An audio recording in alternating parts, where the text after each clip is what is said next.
الحمد لله رب العالمين الرحمن الرحيم مالك يوم الدين إياك نعبد وإياك نستعين اهدنا الصراط المستقيم صراط الذين أنعمت عليهم غير المغضوب عليهم ولا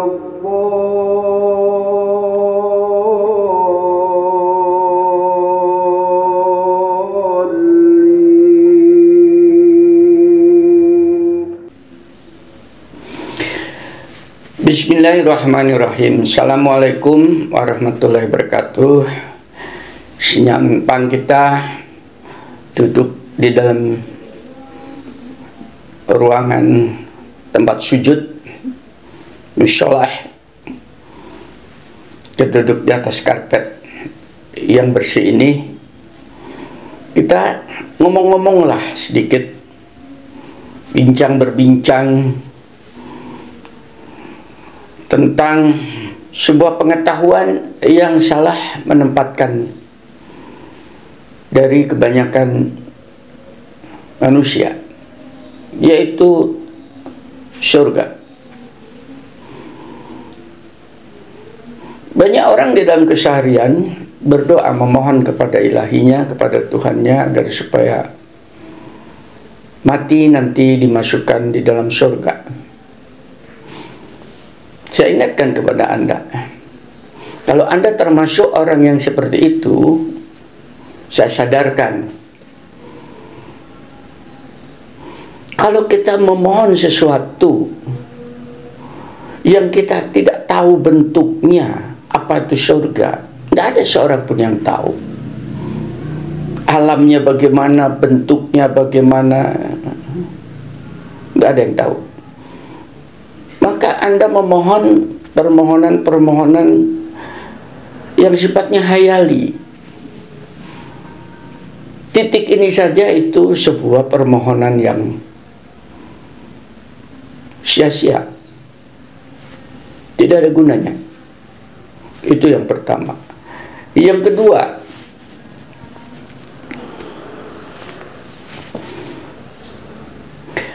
coba Anda tengok diri Anda tentang kelayakan. Kita harus lihat diri kita sendiri. Kalau surga itu nanti di bawah, kita bisa melihat itu apa informasinya. Apakah kita layak berada di dalamnya? Kalau tidak layak seperti itu, apa Anda tidak tahu diri, tidak malu meminta sebuah kurnia yang demikian hebat, tapi diri Anda sendiri tidak layak untuk memasukinya? Ya, nasihat itu juga termasuk kepada diri saya. Tentunya kita manusia seperti itu. Apa salah memohon? Tidak ada yang salah dengan permohonan. Yang salah itu alamat tujuan yang dimohon itu yang tidak benar, dan yang salah itu posisi Anda yang tidak tahu diri. Sudah dua. Lalu apa sih betulnya hakikatnya daripada surga? Nah, ini di sini titik missing linknya, garis jurang pemisah antara keinginan Anda dan hakikat surga itu. Tolong Anda pahami bahwasanya surga itu bukan sebuah tempat sebagaimana di bumi ini punya tempat tinggal seperti ini. Tidak seperti itu. Atau surga itu di sana ada benda-benda yang sifatnya materi, sehingga Anda mengingini ke surga itu dalam rangka membawa kehidupan kebendaan materialis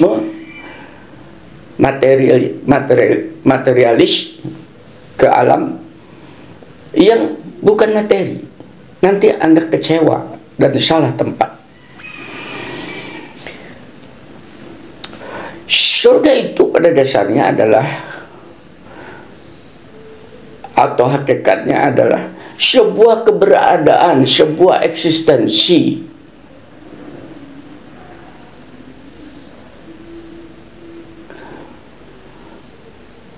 bersatunya antara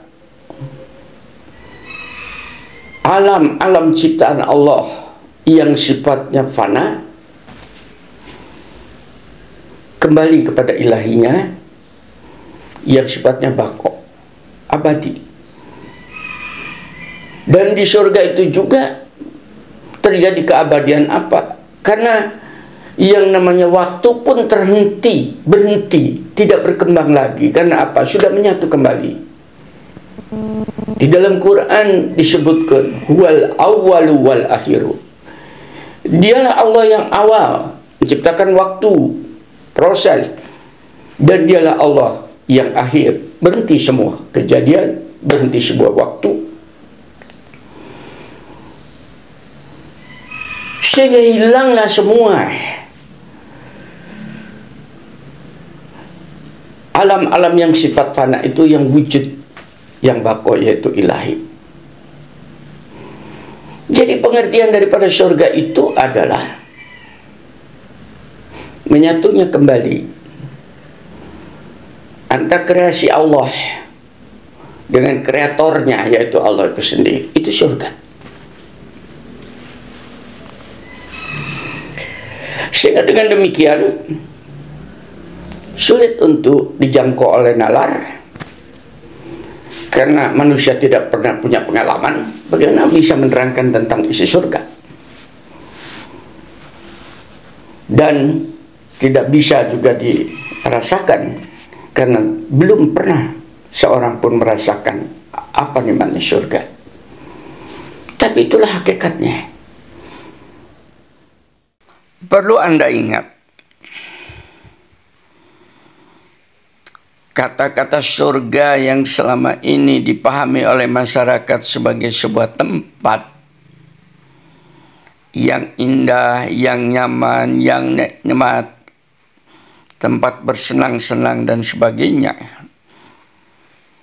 harusnya disikapi sebagai sebuah informasi dari ilahi bahwasanya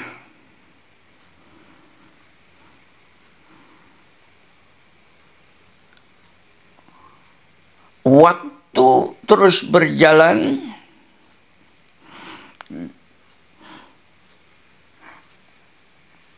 dan akan mencapai titik akhir perjalanannya dengan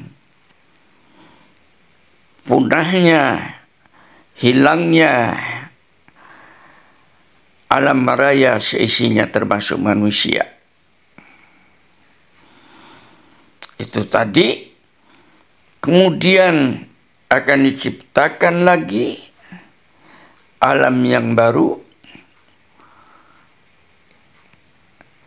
yang kita tidak tahu bentuknya. Di dalam alam yang baru, disitulah bagi mereka-mereka yang layak untuk memasuki ke dalam alam pertemuan dengan ilahinya itu tadi, itu yang dinamakan surga. Itu sebuah informasi, karena surga belum terjadi, mengingat kiamat belum terjadi. Informasi harusnya seperti itu menyikapinya. Jadi kalau Anda berharap kepada surga, maka surga yang mana? Bahkan Anda tidak tahu bentuknya, sehingga harapan Anda itu harapan hayali. agar supaya tidak berharap kepada harapan yang tidak jelas, maka mari pada kesempatan di mana kita dikasih peluang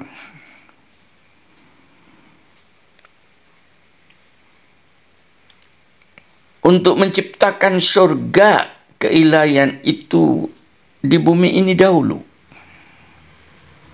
yang dengan itu mudah-mudahan akan menjadi kenyataan di alam yang akan datang. Nah, ini namanya strategi. Di bumi ini sesulit apapun hidup kita,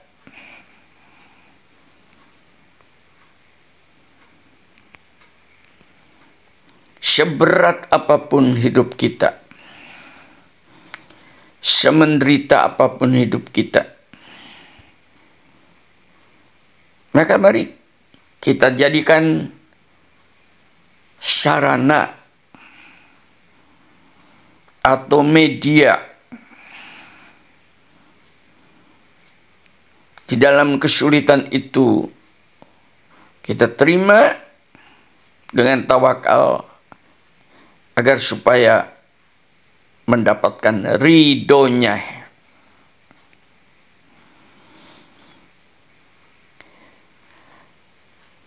Dengan Anda mendapatkan ridhonya, ridho ilahi itu menjadi bukti Anda telah mampu diperkenankan oleh Allah untuk mewujudkan ilahinya di dunia. Ridhonya turun berarti Allahnya wujud dalam diri Anda. Yang dengan itu pula lah wa insyaallah di akhirat Anda akan bertemu dengan wujud sesungguhnya daripada ilahi itu, karena Anda telah mendapatkan radhiyallahu anhu wardu'an dali kalimat nasyarobah. Itu firmannya, itu informasinya. Silakan Anda pelajari di dalam surat Al-Bayyinah. Jadi strateginya itu sekarang, senyampan kita masih ada usia. Modalnya apa? Tadi sudah saya katakan. Ya, kita lakukan dengan tabah, dengan ikhlas, dengan tawakal. Yang dikatakan dengan ikhlas itu dapat terinci. Seorang dikatakan ikhlas apabila dia melakukannya secara istiqomah, artinya runtut terus, bersambung, continue, sampai Anda sudah tidak memiliki kemampuan apa-apa. Itu namanya istiqomah. Sebagaimana istiqomahnya Anda makan dan minum setiap hari. Coba itu dilakukan. Yang kedua, dikatakan ikhlas dapat dilihat kesabaran seseorang itu di dalam menghadapi ujian-ujian dalam perjalanan keistiqomahannya itu tadi.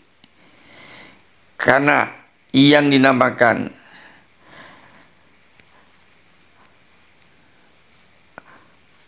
kesulitan adalah merupakan ujian, kemudahan adalah merupakan bonus kelulusan Anda dari ujian itu. Innamal usri yusra wa innamal usri yusra. Sabar. Insyaallah dengan kesabaran itu Anda akan mendapatkan bonus. Itu orang ikhlas. Dikatakan ikhlas apabila Anda fokus di dalam melakukan sesuatu sehingga Anda tidak terlalu bercabang-cabang yang membingungkan, sehingga kefokusan Anda akan buyar di tengah jalan, yang menyebabkan keistiqomahan Anda juga tidak akan bersambung. Fokus dari satu perbuatan, fokus sampai disempurnakan. Kalau Anda sudah melakukan itu semua, maka hasilnya serahkan kepada yang punya hak untuk menilai, yaitu Ilahi sendiri. Itu namanya tawakal. Tawakal Allah, bertawakal, menyerahkan kepada Ilahi. Di dalam melakukan sesuatu itu tidak perlu kita melihat hasilnya, tapi kita sudah bisa melaksanakan itu saja, sudah merupakan hasil dari usia Anda yang masih produktif. Yang berikutnya adalah yang dikenakan ikhlas itu bersungguh-sungguh. Gagal sekali, bangkit lagi, gagal 2 kali, bangkit terus. Wah, insya Allah lama-lama dengan kesungguhan-kesungguhan Anda itu tadi, pasti Allah akan memberikan jalan kemudahan untuk Anda. Di dalam firman-Nya mengatakan, wa nuyassiruka lil yusra, dan sungguh kami akan memudahkan bagimu ke jalan kemudahan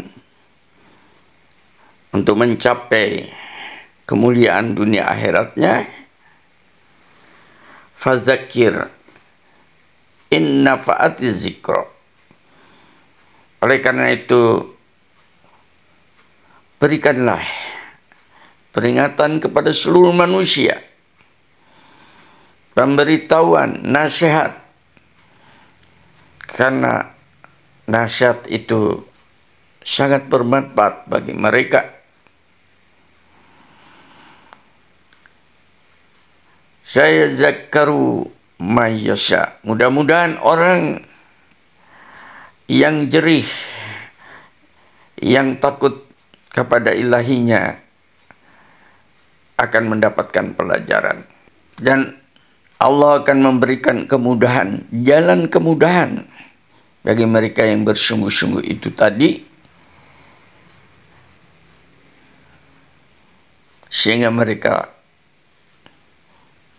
tidak akan menderita kesulitan kembali. Ya, semua itu dilakukannya tentunya dengan rasional, karena kita dikasih akal, kita dikasih kekuatan, kita dikasihkan perasaan. Mari kita lakukan itu bukan emosional, sesuai dengan kondisinya masing-masing. Mudah-mudahan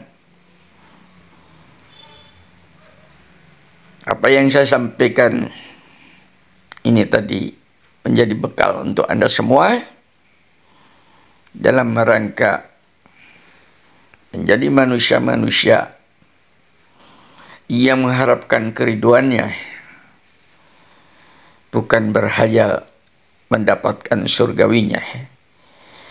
Kalau seorang yang sudah diridai Allah,